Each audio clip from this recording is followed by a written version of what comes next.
ঠিক আছে। ওকে,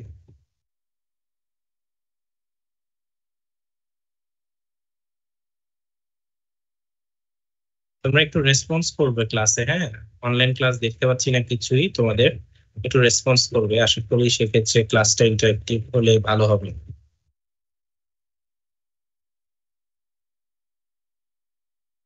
আজকে আমাদের আলোচনার বিষয় হচ্ছে লাইন ইন্টিগ্রাল।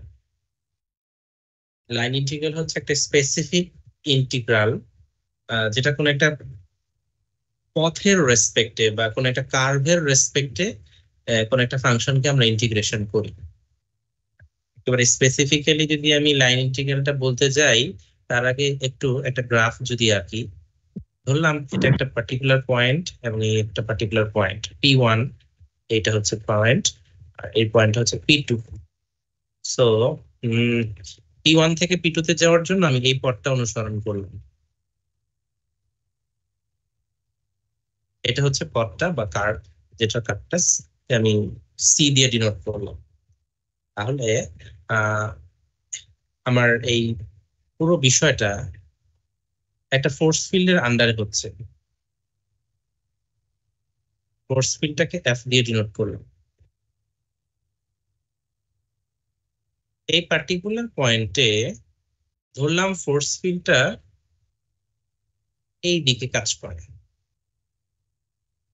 এরকম ভাবে এই পার্টিকুলার পয়েন্টে ফোর্স ফিল্ডটা ধরলাম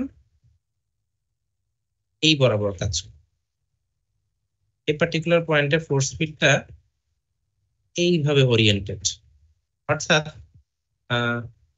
একটা ফোর্স ফিল্ডের মধ্যে বিভিন্ন পয়েন্টে ফোর্স বিভিন্ন দিকে ওরিয়েন্টেড হয়ে আছে। সো ওই ফোর্স ফিল্ডে আমি যখন P1 পথ থেকে P1 পয়েন্ট থেকে P2 পয়েন্টে সি কার্ভ বরাবর মুভ করব, তখন কিন্তু আমাকে, যেহেতু একটা ফোর্স ফিল্ডের আন্ডারে আছি, আমাকে কাজ করতে হবে। মানে আমার ফোর্স ফিল্ডের এর দ্বারা কৃত কাজ কত সেটা মেজার করতে হবে। আর এই মেজারমেন্ট করার জন্যই আমাদের আহ যে টপিকটা ম্যাথমেটিক্যালি লাগে সেটা হচ্ছে লাইন ইন্টিগ্রাল। আর এখানে লাইন ইন্টিগ্রেশন দিয়ে আসলে মূলত ওয়ার্ক ক্যালকুলেট করা হয়। তো এইখানে আমি বলতে চাচ্ছিলাম যে এই গ্রাফটা একটু ব্যাখ্যা করব। ধরলাম আমার এই যে পার্টিকুলার পয়েন্ট, বিভিন্ন পয়েন্টে ফোর্স ফিল্ড বিভিন্ন ভাবে ওরিয়েন্টেড। আমি শুধু 3টা পয়েন্ট নিয়েছি, এরকম অসংখ্য পয়েন্ট আছে, আমার আলোচনার জন্য 3টা পয়েন্টই যথেষ্ট হবে। তো এই P1 পয়েন্টে ফোর্স ফিল্ড এর ওরিয়েন্ট যে দিকে আছে তার সাথে P1 পয়েন্টের ট্যানজেন্টটা, সাপোজ ট্যানজেন্টে এই বরাবর কাজ করবে, তাই না? আবার আহ এখানে ট্যানজেন্টটা এই বরাবর কাজ করতেছে। এই পার্টিকুলার আমি কার্ভটা যদি আরেকটু এদিকে মুভ করাই, তাহলে পার্টিকুলার এই পয়েন্টে ট্যানজেন্টটা এই বরাবর কাজ করবে, তাই না? ট্যানজেন্টটা এই বরাবর কাজ করতেছে। তার মানে আলটিমেটলি P1 পয়েন্টের রেসপেক্টে যদি চিন্তা করি, তাহলে আমাদের আহ P1 পয়েন্টে ফোর্স ফিল্ড আর ট্যানজেন্টের মধ্যবর্তী অ্যাঙ্গেলের যদি থিটা হয়, সেই থিটাটা অবশ্যই আমার 90 থেকে ছোট। ফলে এফ ডট টিটা কি আমার পজিটিভ হবে না নেগেটিভ হবে বলতো? এখানে থিটার উপর বেস করে পজিটিভ। সেটা পজিটিভ হবে। আচ্ছা, P1 পয়েন্টে পজিটিভ হলো। আচ্ছা, আবার P2 পয়েন্টের ক্ষেত্রে এফ ডট টি কত হবে? নেগেটিভ। নেগেটিভ হবে, কারণ আমি দেখতে পাচ্ছি আহ এখানে যে 90 ডিগ্রি, এটার সাথে 90 তার থেকেও বেশি অ্যাঙ্গেল পড়ে আছে টোটাল। তাহলে আলটিমেটলি এফ ডট টি নেগেটিভ হবে। এখানে আমি এমন ভাবে এঁকেছি যেন সেটা বোঝা যাচ্ছে যে 90 ডিগ্রি অ্যাঙ্গেল করে আছে এফ আর টি। তাহলে এই পার্টিকুলার পয়েন্টে এফ ডট টি কত হবে? জিরো। জিরো হবে। জিরো। তার মানে আলটিমেটলি কি হলো, এরকম অসংখ্য পয়েন্ট আছে এই কার্ভের উপর বা এই পাথের উপর, সি এর উপর। এবং এই সমস্ত পয়েন্টে ফোর্স ফিল্ডের ওরিয়েন্টেশনও আরবিটারি। ফলে এফ ডট টি কখনো পজিটিভ হবে, কখনো নেগেটিভ হবে, কখনো জিরো হবে, তাই না? এই 3টা কেসই তো হবে। আচ্ছা, তাহলে এফ ডট টি বিভিন্ন পয়েন্টে বিভিন্ন আচরণ করছে। তাহলে অ্যাজ এ হোল তারা আসলে তাদের সাইনটা কি, অ্যাজ এ হোল তাদের সাইনটা কি এবং তাদের সেটার মানটা কত, সেটা আসলে ইন্টিগ্রেশনের মাধ্যমে আমরা বের করতে পারি এফ ডট টি। এবং সেটা আমি আসলে কার্ভের রেসপেক্টে করি। সো কার্ভের রেসপেক্টে ইন্টিগ্রেশন হচ্ছে কার্ভের আর্ক লেন্থের জন্য আর্ক লেন্থটাকে আমরা এস দিয়ে ডিনোট করি, সো ডিএস। এবং ইন্টিগ্রেশনের নিচে আমরা সি দিয়ে বুঝি, মানে কার্ভের রেসপেক্টে ইন্টিগ্রেশন হচ্ছে।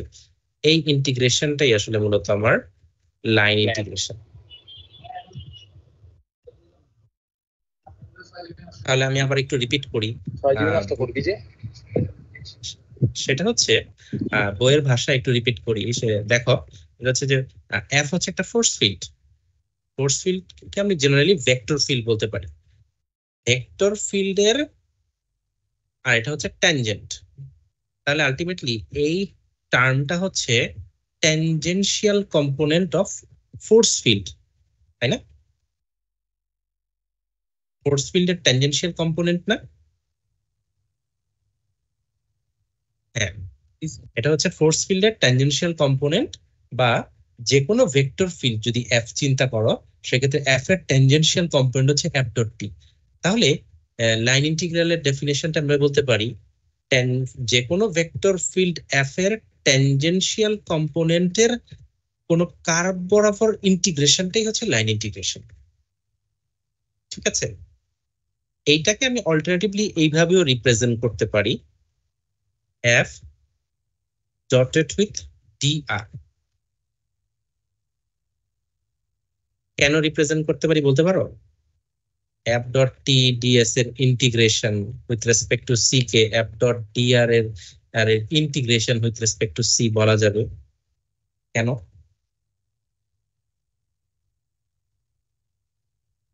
টিডিএস মানে ডিআর।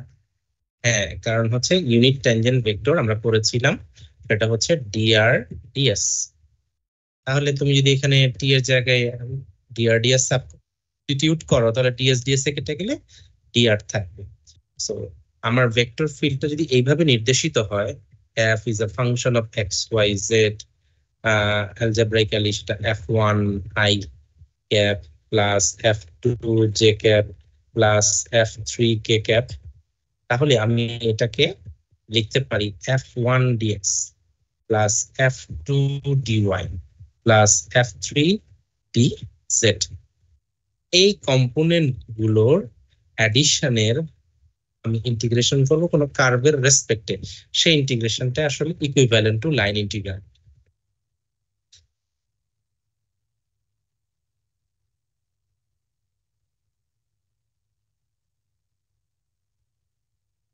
তার মানে আলটিমেটলি লাইন ইন্টিগ্রেশন করতে গেলে আমার এখানে আমরা মূলত ইন্টিগ্রেশন করতে গেলে দেখতে পাচ্ছি আমাদের যে ফাংশনটা f1, f1 কিন্তু xyz এর ফাংশন। আমার f যদি ভেক্টর ফিল্ড হতে হয়, তাহলে তার কম্পোনেন্ট গুলো আসলে xyz এর ফাংশন হবে। কম্পোনেন্ট গুলো xyz এর ফাংশন হবে, xyz এর ফাংশন হবে পাবো। তাহলে আমার এই যে ইন্টিগ্রান্ডটা মূলত xyz এর উপর ডিপেন্ড করে। এই ইন্টিগ্রান্ডটাও xyz এর উপর ডিপেন্ড করে, এই ইন্টিগ্রান্ডটাও xyz এর উপর ডিপেন্ড করে।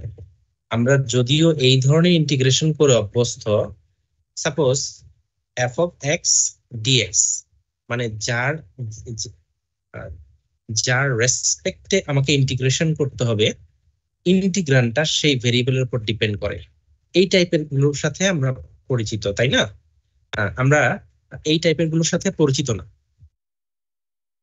আমি কি ঠিক বললাম নাকি তোমাদের এই টার্ম গুলোর সাথে পরিচয় আছে?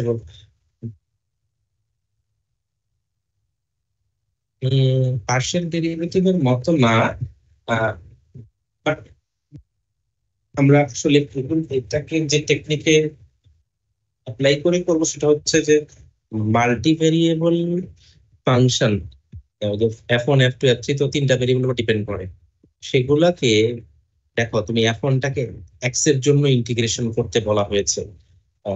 তো আসলে y আর z যে পার্টটা থাকবে, সেটাকে সামহাও x এ কনভার্ট করে নিতে হবে, মানে সিঙ্গেল ভেরিয়েবলে কনভার্ট করে নিতে হবে। ঠিক আছে,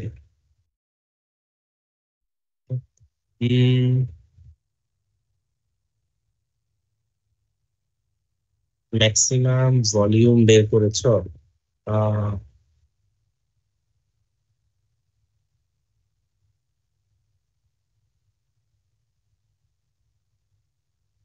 আহ, আমার মনে হয় ওই রকম কিনা, আমি তোমার ওইরকম মনে হয় না, আমি কোশ্চেনটা বুঝতে পারি নাই। আমি আজকের ক্লাসে একটু দেখা যাক, শোনো তো দেখি। আমি বলতে চাচ্ছি যে আমার এইটা পরিচয় আছে, কিন্তু এই টাইপের ইন্টিগ্রেশন গুলোর সাথে তোমাদের পরিচয় নাই। এফ এক্স ওয়াই জেড এর ফাংশন, তাকে ইন্টিগ্রেশন করবো শুধু এক্স এর রেসপেক্টে। এটা তখনই পরিচয় আছে যখন সেটা পার্শিয়ালি করা হতো, তখন তাদের পরিচয় আছে। কিন্তু এটা অর্ডিনারি ফর্মে আছে। কি ফর্মে আছে? অর্ডিনারি ফর্মে আছে। আহ, যদি এই ফরম্যাটে থাকতো partial with respect to X Y Z, তখন আমি পার্শিয়াল ইন্টিগ্রেশন করতাম। কিন্তু যেহেতু অর্ডিনারি ফর্মে আছে, কাজে এগুলোর জন্য আমি পার্শিয়াল ইন্টিগ্রেশন টেকনিকটা ফলো করব না।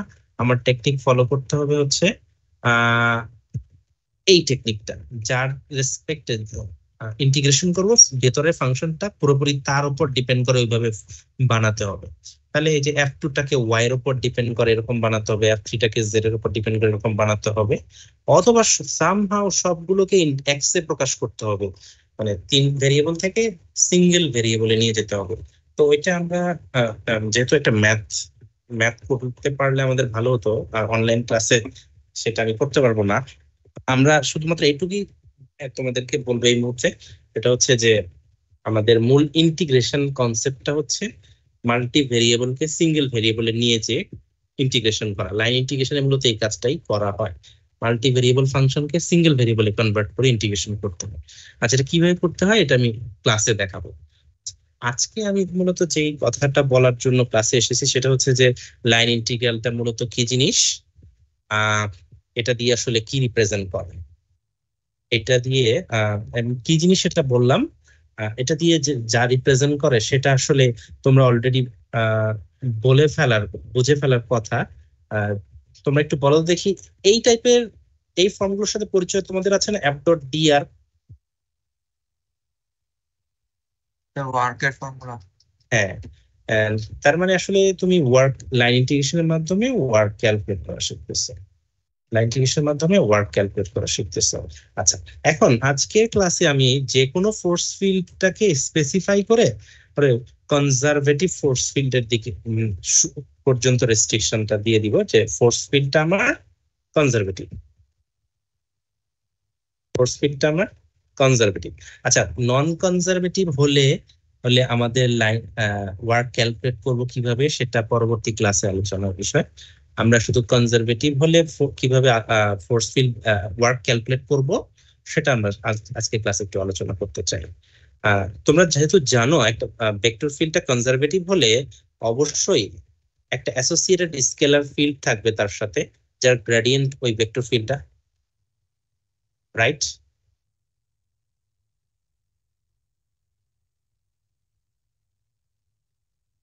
এখন কথা বলতে হবে, ভেক্টর ফিল্ডটা যদি স্যার আবার কনজারভেটিভ একটু হয়, বলবেন?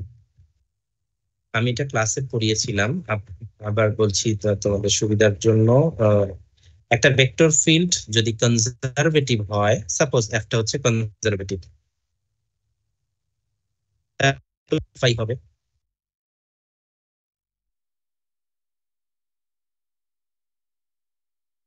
আবার বলি ডেফিনেশনটা, একটা ভেক্টর ফিল্ড যদি কনজারভেটিভ হয়, আমরা কিভাবে প্রুফ করব একটা ভেক্টর ফিল্ড কনজারভেটিভ, সেটা আগে একটু বলো।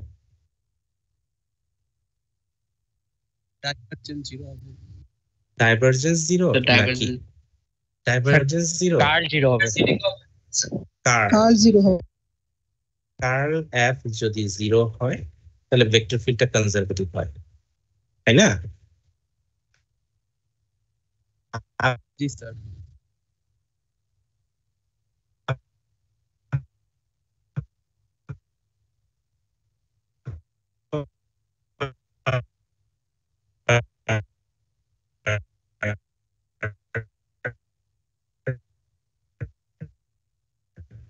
আমি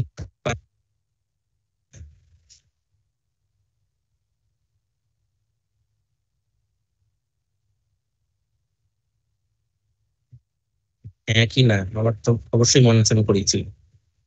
একটা ভেক্টর ফিল্ড কনজারভেটিভ হলে ফোর্স ফিল্ড দেয়া থাকতো, আমার পটেনশিয়াল ফাংশন বা স্কেলার ফিল্ডটা বের করেছি না, বের করেছি বলতেছ না। টেকনিকটা হচ্ছে ফাংশনের partial differentiation del phi del X F এর আই কম্পোনেন্ট বা আই এর ক্যাপের সহগের সমান F1, right? Del Yes, phi sir. Del Y F2 এর সমান, del phi del Y F3 সমান। আচ্ছা, এই তিনটা পার্শিয়াল ডিফারেন্সিয়াল ইকুয়েশন থেকে আমাদেরকে ফাই ফাংশন খুঁজে পাওয়ার জন্য কখনো পার্শিয়াল ইন্টিগ্রেশন করতে হচ্ছিল, ডিফারেন্সিয়েশন করে করে ফাই ফাংশন বের করেছে। আচ্ছা, আমাদের যখন ফাই ফাংশনটা হাতে চলে আসবে তখন আমরা ওয়ার্ক ক্যালকুলেট করা আমাদের জন্য ইজি হবে। কারণটা আমি এখন বলবো তোমাদেরকে।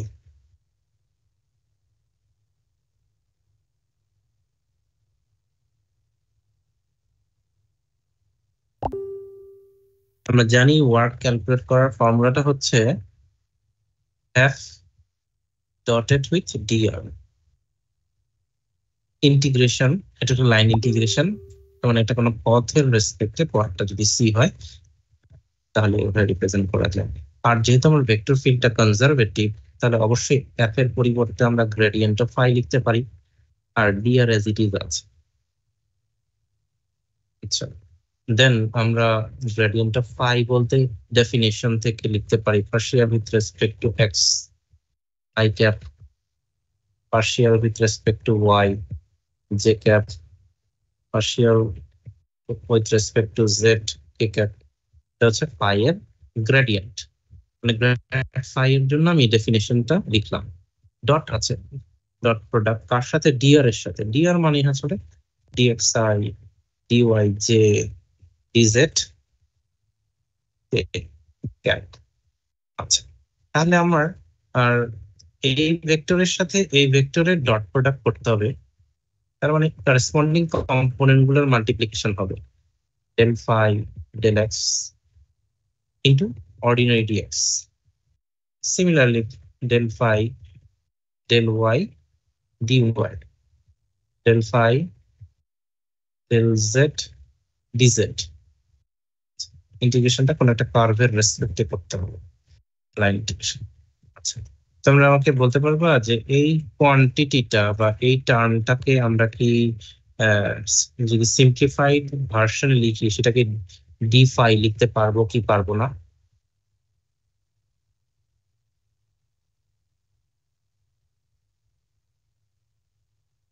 লিখতে পারবো, কারণ হচ্ছে কোন একটা ফাংশনের টোটাল ডিফারেন্সিয়াল ডেফিনেশনটাই হচ্ছে উপরে বক্সে যেটা লেখা আছে। ফাই ফাংশনটা যদি এক্স ওয়াই জেড এর উপর ডিপেন্ড করে তাহলে তার টোটাল ডিফারেন্সিয়াল হবে এটা, সেটাকে ডিনোট করা হবে ডি ফাই দিয়ে, এবং সেটাকে ডিফাইন করা হবে এই ফরম্যাটের মাধ্যমে। মনে পড়ে তোমাদের ওই যে সারফেসের ডিরেকশন বের করার সময়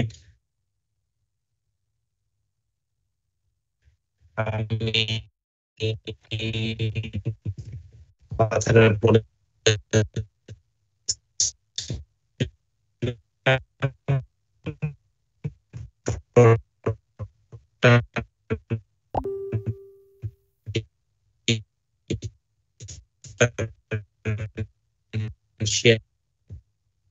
হ্যালো স্যার আপনার কথা কেটে কেটে আসতেছে স্যার।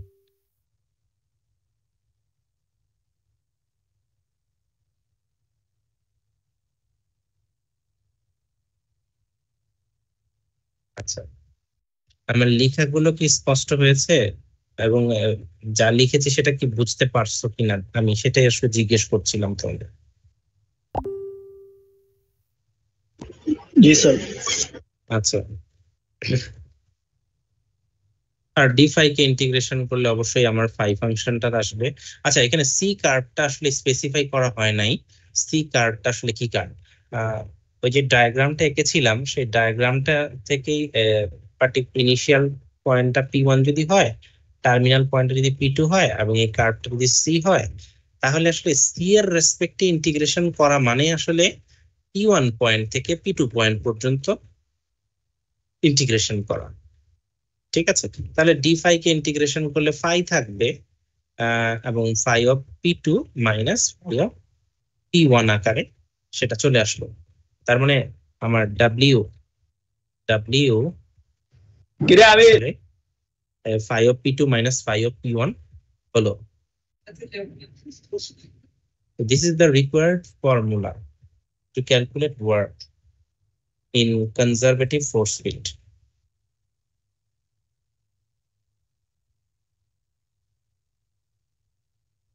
এখান থেকে তোমরা দেখতে পেলা যে কনজারভেটিভ ফোর্স ফিল্ড হলে আমার ওয়ার্ক ক্যালকুলেট করার জন্য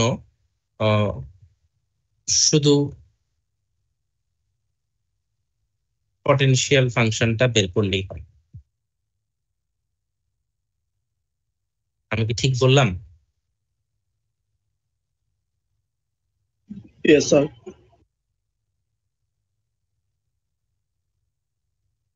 আর যদি কনজারভেটিভ ফোর্স লাইনটা, তো অবশ্যই এই লাইনটা ওয়ার্ক ক্যালকুলেট করার জন্য আমাদের মূল ফর্মুলা যদিও এটা, বাট কনজারভেটিভ হলে এখান থেকে সিম্পলিফাইড হয়ে এই ফরম্যাটে চলে আসে। তার মানে ওয়ার্কটা আসলে এই ফাই ফাংশনটা আসলে স্কেলার পটেনশিয়াল, আর এই ফাই ফাংশনটা হচ্ছে তারপরে আলটিমেটলি স্কেলার পটেনশিয়ালের ডিফারেন্স এর সমান হচ্ছে ওয়ার্ক। কতটুকু কাজ হবে সেটা স্কেলার পটেনশিয়াল ডিফারেন্স। কোন পয়েন্টগুলোতে ডিফারেন্স?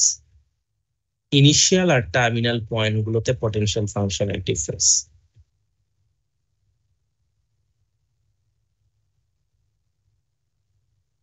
আর যদি ফোর্স ফিল্ডটা কনজারভেটিভ না হয়ে নন কনজারভেটিভ হয়, মানে কার্ল যদি জিরো না হয় ওই ফোর্স ফিল্ডের, তাহলে ওই ফোর্স ফিল্ডে এক পয়েন্ট থেকে আরেক পয়েন্টে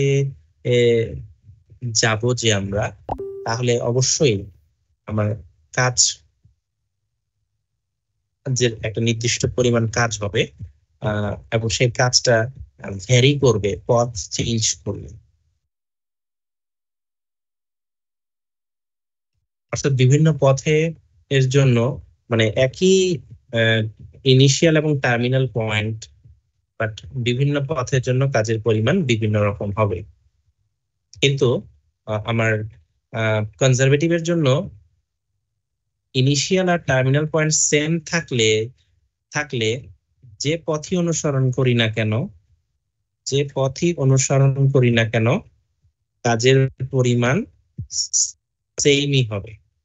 ঠিক আছে, কারণ আসলে সেটা পথের উপর ডিপেন্ড করছে না, পটেনশিয়াল ফাংশনের ডিফারেন্সের উপর ডিপেন্ড করছে, যেটা ইনিশিয়াল আর টার্মিনাল পয়েন্টগুলো সব পথের ক্ষেত্রে সমান থাকবে, একই থাকতেছে।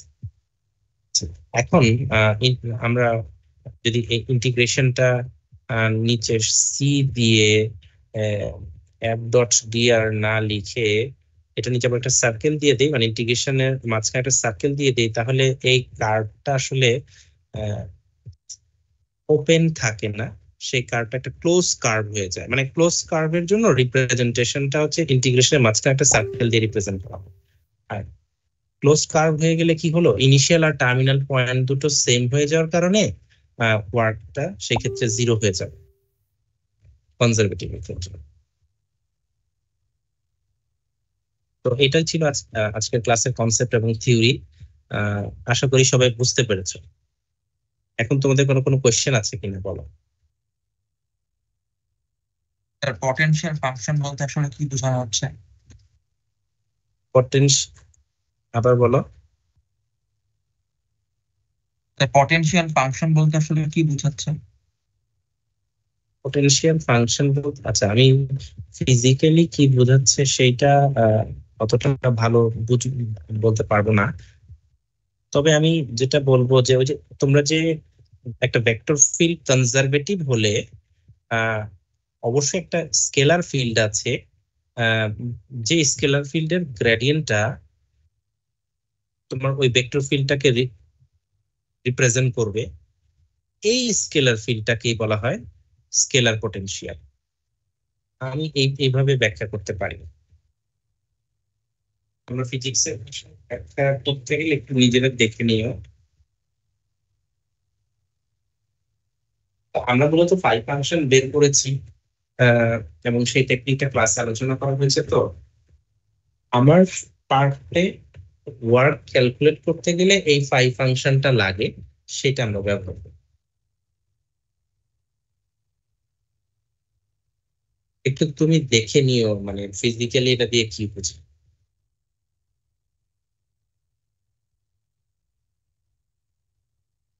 আর কারো কোনো কোয়েশ্চেন আছে এখানে?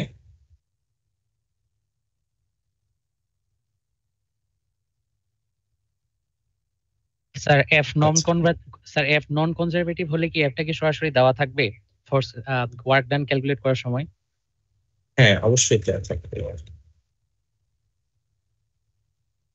ফোর্স ফিল্ড না দেওয়া থাকলে ওয়ার্ক ক্যালকুলেট করা যাবে না।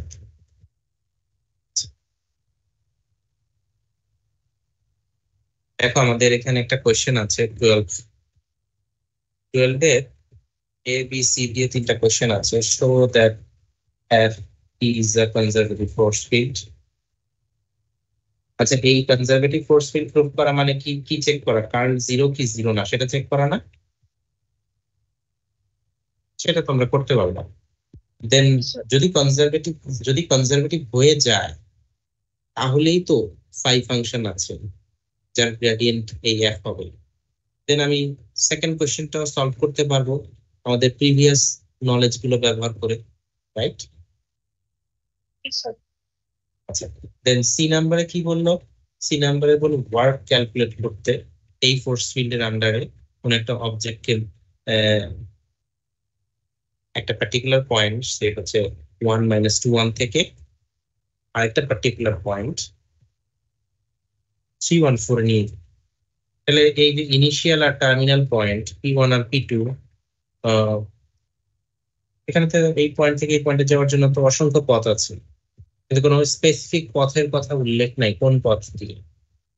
তো যখন কোনো স্পেসিফিক পথের কথা উল্লেখ না থাকবে তখন আমরা চিন্তা করতে পারি একটা স্ট্রেট লাইন বরাবর গেলে কতটুকু কাজ হয় সেটা আমরা মেজার করি। আর সেই পথটাও ইম্পর্টেন্ট ইস্যু হবে না যদি ফোর্স ফিল্ডটা কনজারভেটিভ হয়ে যায়, কারণ সেটা পথের উপর ডিপেন্ড করে না। থিওরি তাই বলছিল, যে থিওরিটা তোমাদের সামনে শেয়ার করলাম। তাহলে এখানে ওয়ার্কটা আসলে কি কিভাবে আমরা ক্যালকুলেট করবো বলো তো? ফাই ফাংশনটা বের করে phi of P two minus phi of P one. Exactly সেটাও বের করবো। সো আজকে যে থিওরিটা দেওয়া হয়েছে সেই থিওরির উপর বেস করে তোমরা এই 12 নাম্বার ম্যাথটা করতে পারবে বলে আশা করি। আমার মনে হয় আমি আজকে এই পর্যন্ত নন কনজারভেটিভ এর জন্য কিভাবে সলভ করব সেটা আমরা নেক্সট ক্লাসে আলোচনা করব, এবং সেই ক্ষেত্রে তোমাকে ইন্টিগ্রেশন করতে হবে। ইন্টিগ্রেশন জন্য যে ক্লাসে বলেছি যে মাল্টি ভেরিয়েবলকে সিঙ্গেল ভেরিয়েবলে নিয়ে যেতে হবে, সেই কাজটা করতে হবে। ঠিক আছে, তাহলে আজকে আমরা এই পর্যন্তই রাখি। তোমরা 12 নাম্বার ম্যাথটা এখনই বাসায় যাদের সময় আছে এটা একটু দেখে নিতে পারো, আর নোট ডাউন করে রাখতে পারো এই কনসেপ্টটা।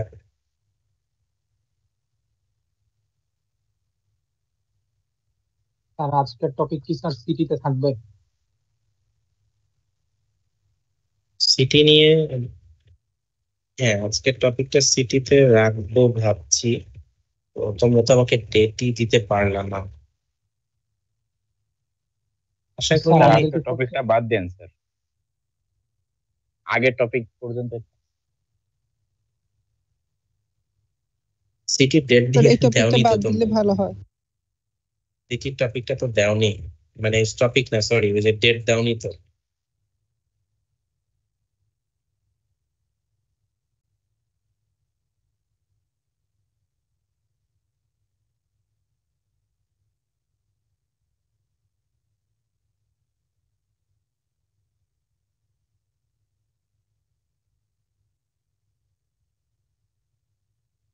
সেই ক্ষেত্রে আমি কি চ্যাপ্টার 3 আর 4 পড়িয়েছিলাম, রাইট? চ্যাপ্টার 3 আর 4 এর কনসেপ্ট গুলো থেকে কোশ্চেন করতে হবে, এই আর কি। ঠিক আছে, তো কোনো অসুবিধা নেই।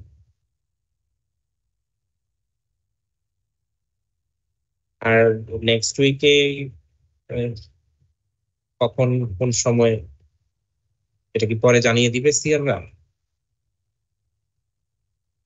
আচ্ছা ঠিক আছে, ওই যে ফার্স্ট ক্লাস টেস্ট হলো সেরকম কম্বাইন্ড একই সময়ে একই টাইমে হলে সুবিধা হবে, ওই যে একটার পর দিয়ে। ঠিক আছে, থ্যাংক ইউ, ভালো থেকো।